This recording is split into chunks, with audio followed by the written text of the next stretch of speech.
बिस्मिल्लाहिर्रहमानिर्रहीम। अस्सलाम वालेकुम। मैं मुज़म्मिल अवान इस खबर के साथ हाजिर हूँ कि बानी पीटीआई जनाब इमरान खान और तमाम कैदियों से अडयाला जेल में मुलाकातों के लिए 2 हफ्ते के लिए पाबंदी लगा दी गई।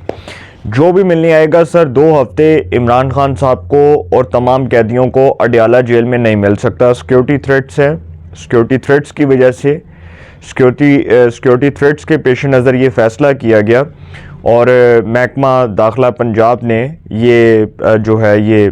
इस हवाले से बताया और जो जेल खाना जात हैं उनको भी आगाह कर दिया गया। उसके बाद सब मुतहरिक हो गए हैं और अडयाला जेल के बाहर बैरियर्स लगा दिए गए हैं, खारदार तारें लगा दी गई हैं, सिक्योरिटी को हाई अलर्ट कर दिया गया। तो अब इसको एक पॉलिटिकल, एक सियासी रंग देने की कोशिश की जा रही है। किसकी तरफ से? पाकिस्तान तहरीक इंसाफ की तरफ से, उनके रहनुमाओं की तरफ से। और कुछ का तो ये कहना है कि जी अगर इमरान खान को कुछ हो गया तो रियासत ज़िम्मेदार होगी। देखिए इमरान खान, ये तो सबको पता है कि इमरान खान किसकी कस्टडी में है, रियासत की कस्टडी में है। तो इमरान खान साहब के बारे में ये बात करना कि जी अगर उनको कुछ हो गया तो फिर पाकिस्तान की रियासत जवाबदेह होगी या पाकिस्तान की रियासत के ऊपर इस चीज़ की ज़िम्मेदारी आयद होगी और बड़ी भारी ज़िम्मेदारी होगी और उसकी बड़ी भारी कीमत उनको चुकानी पड़ेगी। तो सर इस किस्म की बातें हो रही हैं। देखें ये पॉलिटिकल बातें हैं और सबको पता है कि अडयाला जेल के अंदर ये जो मुलाकातों पर पाबंदी आयद की गई है कि 2 हफ्ते इमरान खान और तमाम कैदियों से मुलाकातें नहीं हो सकती। एक फ़ैसला ये भी आया कि मीडिया कवरेज के ऊपर भी पाबंदी लगा दी गई। ठीक है, अब देखें ना कि ये कहा जाए कि जी ये तो सिर्फ इमरान खान के साथ नाइंसाफ़ी हो रही है या उन्हीं के साथ ज़्यादती हो रही है। तो सर उन्होंने सिक्योरिटी हालात को पेश नज़र रखते हुए, उसको मद्देनज़र रखते हुए ये फ़ैसला किया और ये फ़ैसला पाकिस्तान के सियासी तनाजुर को देखते हुए किया गया। जो अहम सियासी मामलात हैं उसके अंदर अगर इस किस्म का फ़ैसला हुआ है तो ये बहुत अहम फ़ैसला है और ये बड़ा इंपॉर्टेंट फ़ैसला है। अब इसके ऊपर कुछ लोगों का जो है वो वावेला खड़ा हो चुका है, कुछ लोगों ने शोर मचाना शुरू कर दिया है। और जिस तरह से इमरान खान की जो हमशीर हैं अलीमा खान साहिबा, उन्होंने जो जेल सुप्रिटेंडेंट हैं असद बड़ाइच, उन पर ये इल्ज़ाम लगाया है कि जब इमरान खान से मुलाकात करनी होती है तो जेल सुप्रिटेंडेंट असद बड़ाइच कहता है कि जाओ ISI से जाकर पूछो, अगर वो इजाज़त देते हैं तो इमरान खान से मुलाकात करवाई जाएगी। अब ये इल्ज़ाम है डायरेक्टली तौर पर पाकिस्तान के इदारे के ख़िलाफ़ और ये एक पॉलिटिकल, ये सियासी रंग दिया गया इस बात को और इसलिए कि जी ताकि किसी तरह इदारों की क्रेडिबिलिटी को ख़राब किया जा सके, इदारों की क्रेडिबिलिटी को मुतासर किया जा सके। देखें इमरान खान साहब अगर आज जेल में हैं तो वो इदारों ने तो उनको अंदर नहीं किया, उनके ऊपर तो जो इल्ज़ामात हैं उन इल्ज़ामात की वजह से वो जेल में है। और अच्छा अगर ये तासुर दिया जा रहा है कि जी इमरान खान के साथ कोई इम्तियाजी सलूक हो रहा है या उनके साथ कुछ गलत हो रहा है या रियासत उनके साथ कुछ गलत कर रही है, तो सर फिर पाकिस्तान की मौजूद अदालतें मौजूद हैं, पाकिस्तान के ऑनरेबल कोर्ट्स मौजूद हैं, पाकिस्तान की अदालत उज़्मा सुप्रीम कोर्ट ऑफ पाकिस्तान मौजूद है। जाएँ वहाँ पर जाकर इंसाफ के लिए दरवाज़ा खटखटाएँ, वहाँ पर दरख्वास्त दायर करें और वो कहेंगे जी ठीक है हमें इस निज़ाम अदल के ऊपर यकीन रखते हैं और हमें अदालत से इंसाफ मिलेगा और अदालत जो है वो मुनासिब वक्त का इंतज़ार करें और अदालत से फ़ैसला आ जाएगा। लेकिन ये कहना कि जी ये तो इदारों की वजह से हो रहा है। अब बैरिस्टर गौहर खान कहते हैं कि जी इमरान खान की जान को ख़तरा है और अगर इमरान खान को कुछ हुआ, जेल के अंदर कुछ हुआ तो फिर रियासत जवाबदेह होगी। और सर रियासत की तो वो कस्टडी में है, रियासत ने तो उनको अंदर नहीं तोड़ना या रियासत ने जानबूझकर तो उनको अंदर नहीं डाला। उनके ऊपर तो जो इल्ज़ामात हैं उन इल्ज़ामात की वजह से उनको गिरफ़्तार किया गया और अडयाला जेल में अगर आज वो हैं तो इसका मतलब जितनी सहूलतें, जितनी आसाइशें, जो तमाम तर जो उनके लिए इक़दामात उठाए गए हैं, आज तक किसी सियासी लीडर को इतनी सहूलतें नहीं मिली, इतनी आसाइशें नहीं मिली। अब चूँकि मामला थोड़े सीधे हुए क्योंकि एक हुकूमत बनी, मुंतखब हुकूमत जो है उसकी कुछ शक्ल नज़र आई। और उससे पहले जो है वो मैं आपको एक चीज़ बताऊं कि पाकिस्तान की सिक्योरिटी इस्टेब्लिशमेंट को कुछ लोग ये कहते थे और कुछ लोगों का ये कहना था कि जो ये आम गलियों मोहल्लों की बातें जो लोग करते थे और उसमें कुछ हमारे दोस्त भी मौजूद थे जो कहते थे कि जी इमरान खान साहब जो है ना उनकी पॉपुलैरिटी को देखने का इंतज़ार हो रहा है और देख रहे हैं कि जी इलेक्शंस के अंदर इमरान खान क्या रिजल्ट्स देंगे और उसके बाद जैसे इमरान खान के हक में नताए जाएंगे तो उनको रिलीज़ कर दिया जाएगा, उनको रिहा कर दिया जाएगा। लेकिन सर मामला तो उस तरफ नहीं गए और मामला उस तरफ जाते नज़र नहीं आ रहे क्योंकि देखें ना, जो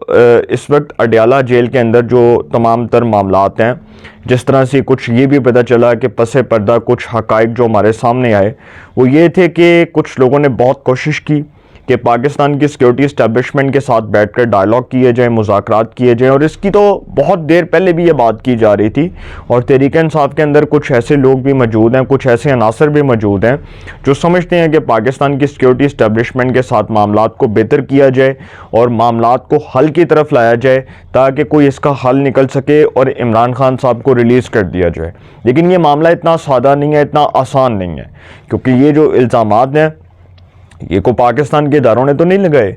ये तो पाकिस्तान की मोअज़्ज़ज़ अदालतों ने, ये पाकिस्तान की ऑनरेबल कोर्ट से उनको इंसाफ मिलना है, ये पाकिस्तान की अदालतों में ये साबित होगा, उनकी बेगुनाही साबित होगी। तो ये उनको गिरफ्तार पाकिस्तान के इदारे ने तो नहीं करवाया, पाकिस्तान की इस्टेब्लिशमेंट ने तो नहीं करवाया, उनके पीछे कोई ऐसी ताकत तो नहीं है जो उनको इस्तेमाल कर रही थी, जो उनको कह रही थी कि जी इमरान खान को अंदर डाल दो या इमरान खान के ख़िलाफ़ फ़ैसले दिलवा दो। इमरान खान साहब तो खुद अपने इस अंजाम को पहुँचे, उनको तो किसी ने कुछ नहीं कहा। आपको याद है कि जब नवाज शरीफ जेल में थे, शहबाज शरीफ जेल में थे, मरियम नवाज साहिबा जेल में थी, हमजा शहबाज जेल में थे, तो इमरान खान वज़ीर-ए-आज़म बनकर ये तकरीर किया करते थे कि मैं इनको जेल में ऐसा रगड़ा दूंगा कि ये सारी ज़िंदगी याद करेंगे, इनके एसी उतरवा दूंगा, इनको कोई ए क्लास नहीं मिलेगी,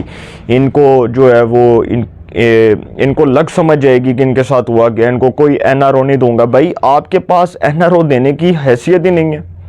आप तो ये औकात ही नहीं रखते कि आप NRO दे सकें। नेशनल रिकन्सिलिएशन ऑर्डिनेंस जो है वो फ़ौज के बगैर तो नहीं हो सकता। वो पाकिस्तान की अदालत जो है उसका फैसला है ना NRO अमल दरामद केस में, वो पढ़ें, उसको पढ़ें आप, उसको समझ आ जाएगी कि उसमें क्या लिखा हुआ है। और आप NRO देने की हैसियत में थे ही नहीं, क्योंकि आप तो खुद जनरल बाजवा का हाथ पकड़कर इक़्तिदार में आए थे और खुद जनरल बाजवा ने शाहिद मैतला को इंटरव्यू देते हुए कहा कि हम तो इसको हाथ पकड़ कर लाए थे इक़्तिदार में, भाई ये तो मैं बिग बॉस कहता था इमरान खान, तो ये तो हमारी बड़ी इज्जत करता था, हमारी बड़ी रिस्पेक्ट करता था। तो वो तो जो बातें जनरल बाजवा को शाहिद मैतला को जनरल बाजवा ने बताई हैं सर, वो तो कोई किसी से ढकी छुपी नहीं है, वो तो एक अहम राज था जो उन्होंने लीक कर दिया। और शाहिद मैतला को जब वो इंटरव्यू दे रहे थे जनरल बाजवा, तो उन्होंने कहा कि जी इमरान खान जब भी कोई समरी सिग्नेचर करवानी होती थी तो वो हमारी परमिशन लेते थे, वो हमारी इजाज़त से करवाते थे, उनके पास अपना तो कोई इख्तियार नहीं था, क्योंकि वो 2/3 मेजॉरिटी से तो नहीं आए थे, 176 वोट थे उनके पास और सबको मिलाकर उनकी हुकूमत बनाई गई थी। और सबको पता है वो कैसे बनाई गई, इधर से 10 पार्टी, इधर से 10 सीटें इधर से पकड़ के, 12 सीटें इधर से पकड़ के। तो ये जो बातें की जा रही हैं ये दरअसल इस तरह की बातें करने का मतलब है कि इसको सियासी रंग दिया जा रहा है। अब बैरिस्टर अली ज़फ़र साहब ने कैपिटल टॉक में हामिद मीर साहब से गुफ्तगू करते हुए कहा कि हम चाहते हैं कि जी 10 हलकों का ऑडिट हो जाए और हम चाहते हैं इदारों के साथ बैठ जाएं, लेकिन पहले 10 हलकों का ऑडिट किया जाए, इलेक्शंस में जो धांधली हुई है उस पर हमारे तहफ़्फ़ुज़ात को दूर किया जाए, फिर हम किसी बात पर आएंगे। सर ये इसका मतलब कि अभी तक उस रट में पड़े हुए हैं कि जो इलेक्शंस हुए हैं और वो जो इलेक्शंस हैं उनकी क्रेडिबिलिटी पर जो ये सवालात उठा रहे हैं, जो ये इल्ज़ामात लगा रहे हैं, इसका मतलब कि ये सच्चे हैं और बाकी सब झूठे हैं। KPK के अंदर साफ और शफाफ इलेक्शन हुआ है और बाकी जगहों के ऊपर धांधली हुई है। इस बात को अगर तस्लीम कर भी लिया जाए तो अक्ल इस बात को तस्लीम करने से इनकारी है कि अगर KPK में साफ और शफाफ इलेक्शन हुआ है तो फिर ये वफाक में हुकूमत क्यों नहीं बना सके। वफाक में तो इनकी हुकूमत बननी चाहिए थी, क्योंकि अगर इनके बकौल KPK में साफ और शफाफ इलेक्शन हुआ है तो फिर वफाक में तो इनकी हुकूमत होनी चाहिए थी,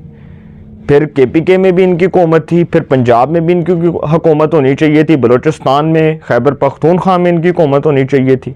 तो इसका मतलब इनके साथ तो ज़्यादती हुई है, नाइंसाफ़ी हुई है और इनके ऊपर तो जुल्म और सितम के पहाड़ गिराए गए हैं। इसका मतलब कि फिर इनका बयानिया मान लिया जाए और बाकी सब बेवकूफ़ हैं और बाकी कहते हैं कि जी ठीक है हम इलेक्शंस को मानते। खुर्रम दस्तगीर ने माना, ख्वाजा साद रफ़ीक ने इस इलेक्शन को माना, राना सनाउल्लाह ने इतने तहफ़्फ़ुज़ात के बावजूद इन इलेक्शंस को माना, शेख रुहेल असगर आ रहे, बरजीज़ ताहिर आ रहे, मियाँ जवेद लतीफ़ आ रहे, मियाँ वो क्या नाम था उनका, राव अजमल खान आ रहे, इतने इतने बड़े बड़े लोगों जो हैं वो इस असेंबली से बाहर हैं। उन्होंने तो नहीं कहा कि धांधली हुई है, उन्होंने तो नहीं कहा कि जी फॉर्म 45 खुलवाओ, खोलो उसको देखो कि जी ये क्या हुआ है। इलेक्शंस के नताइज तो सब ने कबूल किए, लेकिन ये पॉलिटिकल स्टंट और ये पॉलिटिकल गेम चलाना, ये सियासी गेम चलाना कि जी जो 2 हफ्तों के लिए अडयाला जेल में इमरान खान और कैदियों से मुलाकातों पर पाबंदी लगाई गई है, इसके पीछे जी पाकिस्तान की सिक्योरिटी इस्टेब्लिशमेंट है और टारगेट इमरान खान है और वो टारगेट अचीव करना चाह रहे हैं और वो जी अगर इमरान खान को कुछ हुआ तो रियासत जिम्मेदार होगी। ये बयानिया ये इसलिए बनाया जा रहा है कि इमरान खान जो हैं अब उनकी हमदर्दियाँ समेटी जाएँ, उनका हमदर्दी का एक नया वोट बनाया जाए और लोगों के दिलों में हमदर्दी पैदा कर दी जाए कि जी इमरान खान साहब जो हैं जी देखो उनके साथ ज़्यादती हो रही है और रियासत इसके पीछे है और पाकिस्तान की सिक्योरिटी इस्टेब्लिशमेंट इसको किसी भी तरह से ख़ुद अपने तौर तरीके से इस्तेमाल कर रही है। ये बयानिया तो ये बनाया जा रहा है दरअसल, लेकिन सर इसके पीछे वजूहात कुछ और हैं और मामलात सीधे हो चुके हैं। मुंतखब हुकूमत आ चुकी है, काबीना तश्कील पा चुकी है, इदारे ने अहम फैसले करने हैं। सुप्रीम कोर्ट में आपको पता है कि ये वो जो अभी कुछ हाल ही में हमें पता चला कि जी स्टे ऑर्डर हुआ है उसके ऊपर कि वो जो फौजी अदालतें हैं उन्होंने अपना ट्रायल मुकम्मल कर लिया, उसके बाद वो जैसे स्टे ऑर्डर ख़त्म होगा तो वो फैसले आ जाएंगे। तो सर इमरान खान साहब तो उसमें भी नहीं बचते, 9 मई के जो मुकदमात हैं उसमें भी नहीं बचना उन्होंने। और ये कहना कि जी अब इमरान खान साहब जो उनके लिए कोई रिलीफ मिल जाए या कोई NRO मिल जाए या मामलात जो हैं वो मुज़ाकरात की तरफ चले जाएं, तो सर अभी तक तो मामलात सीधे होते नज़र नहीं आ रहे। और अगर हो भी गए तो इमरान खान साहब को इस पाकिस्तान के पॉलिटिकल सिस्टम में वो गुंजाइश नहीं मिलेगी जो वो चाहते हैं, क्योंकि ये पाकिस्तान की सिक्योरिटी इस्टेब्लिशमेंट समझती है कि माइनस इमरान खान के बगैर मामलात सीधे हो सकते हैं, इमरान खान को प्लस करके मामलात सीधे नहीं हो सकते। क्योंकि अगर वो इसी तरह यही बयानियाँ बनाते रहेंगे, इसी तरह वो इदारों की मट्टी पलीत करते रहेंगे, इदारों के ऊपर कीचड़ उछालते रहेंगे, तो सर उनकी सियासत माइनस है और वो पाकिस्तान के पॉलिटिकल सिस्टम से एलिमिनेट है। अपनी राय का कमेंट्स में ज़रूर इज़हार कीजिएगा। इंशाल्लाह एक नए सेगमेंट के साथ फिर मुलाकात होगी। अपना बहुत ख्याल रखिएगा। आला निगहबान।